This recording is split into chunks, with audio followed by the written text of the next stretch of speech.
Драги гледачи, ова утро се наоѓам во центар за откривање на потенцијални таленти кај децата, но и кај возрастните. Сања Бочковска, моја денешна соговорничка, системски коуч и советник за откривање на таленти. Сања, добро утро. Добро утро, Бисара. Интересно е затоа што јас веќе го направив тоа тестирање, па сега ми е полесно да го бодам и овој разговор, но и да им објасниме на гледачите за што точно станува збор. Ги откривме и моите таленти, нема да кажуваме какви таленти имам, но интересно е да ни кажеш прво за овој центар единствена во Македонија, така? Да, за сега единствено во Македонија. Во Македонија работиме од 2023 година, но многу е интересно тоа што интернационално овој метод работи уште од 2014 година во повеќе од 30 земји. Ми се чини веќе 160 градови, но секојдневно бројката се зголемува, се шири оваа франшиза со овој метод. И многу е добро што е научно заснован и интернационално лиценциран, така што со овој метод, барем ќе знаете, да ќе бидете сигурни дека резултатите се точни и точно на што може да се посветите, нели, да си развивате понатака потенцијалите, нели, кај себе, ама и кај дечињата. Верувам дека гледачите едва и чекаат да слушнат за каков метод станува збор и на кој начин може да се откријат тие таленти и потенцијали. Така, вербаторија се бави со неврометрија. Тоа значи, тоа е неврометриски метод преку кој ги всушност ги откриваме доминантните интелигенции кај личноста. Се работи најчесто за една доминантна интелигенција. Секој човек всушност располага и живее со 8 интелигенции, но една е најдоминантна, да. Значи имаме логичка математичка интелигенција, вербална интелигенција, музичка интелигенција, креативно-просторна, телесно-кинестетичка интелигенција, интерперсонална, интраперсонална и натуралистичка интелигенција. Збориме оваа интелигенција дека се од раѓање, така е, што ги поседуваме, не се стекнуваат со текот на време. Може да се стекнуваат. Па тука може да постои некоја забуна. Например, еве ќе кажам баш еден пример, повеќе, може да се каже, кога некој ќе дојде и ќе каже, например, детенцето знам дека ми е талентирано по математика. Си решава задачи точно, иде на надпревари по математика, но ајде да дознам и нешто повеќе, може би има уште некој талент неоткриен. Затоа што освен што овие таленти ги откриваме, односно потенцијали, па доколку се развиваат, прераснуваат во таленти, доколку не ги развиваме, едноставно не искористен потенцијал понатака ќе остане. Може да излезе на тестирањето дека не му е вроден талент математиката, него му е стекнат.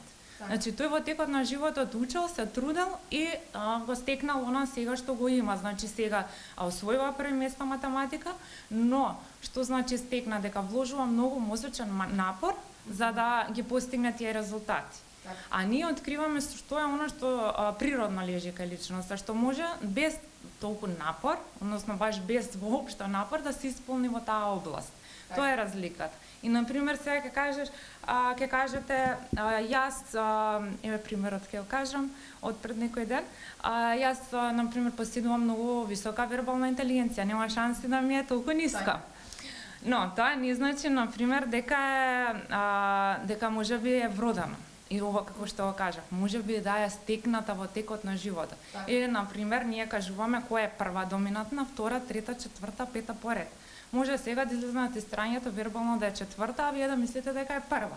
Природно во животот. Но значи тоа ако вас ви лежи многу вербалната интелигенција, значи да се изразувате со луѓе, да зборувате, да пишувате. Можете ли да замислите колку би била многу појака или посилна ако се остварите во она што е прва интелигенција? Тоа е всушност таа споредба што ние мислиме нешто дека не е природно, всушност може би има нешто скриено што друга област што би можеле да бидеме уште подобри. Како изгледа самото тестирање? Верувам дека тоа и гледачите ќе ги интересира и децата. И за која годишна возраст е наменето ова тестирање? Дали постои возрастна граница? Па постои минимална возраст, значи минималната е 4 години. Јас секогаш препорачувам да има детенцето барем 5 години можеби, но доаѓа дечиња со 4 не сме имале проблем, се задржува вниманието. Често родителите се сомневаат дали детенцето ќе издржи 30 на минути, дали толку трае тестирањето. Толку трае тестирањето, но до сега секој детенце издржало заради тоа што е многу интересно. Значи преку адаптирани се тестирањата, тестовите дете всушност. Да. На возраста на детето, значи постојано се менува, значи да раскажуваме или приказни, свириме музика, играме со коцки, со глина, со пластелин. И од секоја област има по некоја интересна активност за детето, така што тоа неприметно веќе поминало пола саат како да речеме 5 минути. И дури дечињата и прашуваат, а уште ќе си играме, толку заврши. Така Што открива целиот тест? Значи, ќе заврши тестирањето, може да видиме кои се оние природни таленти кои ги поседуваме, но како изгледа на крај целото тестирање. Бидејќи го знам, нели кажав и на почетокот јас го правев, интересно е што ти предложува, каде можеш да се фокусираш, на што да работиш, кои дни професии можеш да ги имаш, сега веќе јас добро сум ја одбрала, меѓутоа за помалите предложува и професии кои може да се пронајдат. Што друго ни открива тестирањето?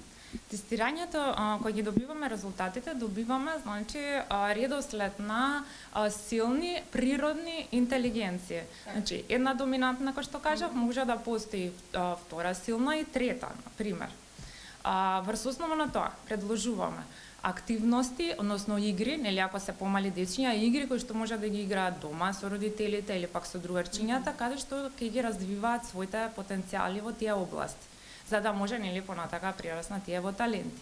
Потоа ги може предложуваме и комбинации, на пример, доколку би одбрале професии во тие области, како да ги комбинираат, нели повисоката интелигенција, па потоа втората поред или хобија и слично. И насоки на образование исто така, кои што биле нели складни за детенцето или личноста. Па дури и како најлесно да учи, на пример, и да излезе да сака детенцето понатака или личноста да се оствари во некоја област, каде што преку тестот гледаме, на пример, дека е четврта или пета поред. Јас, на пример, го советувам, или било кој неврометрист и советник, како да се исполни во таа област со помош на неговите силни страни, со неговите потенцијали. Значи, секој детенце има свој стил, начин на учење и како најлесно да си ги научи предметите што може би навидом потешко му одат, или како да се усвери во области што навидом исто поголем мозочен напор може би вложува. Сега јас те благодарам за одвоеното време. Накратко објаснивме што значи Центарот за откривање на потенцијали и таленти. Сите оние кои што ги интересира може да си го проверат потенцијалот. Ти благодарам, се гледаме повторно. Фала ти, Бисера, на поканата.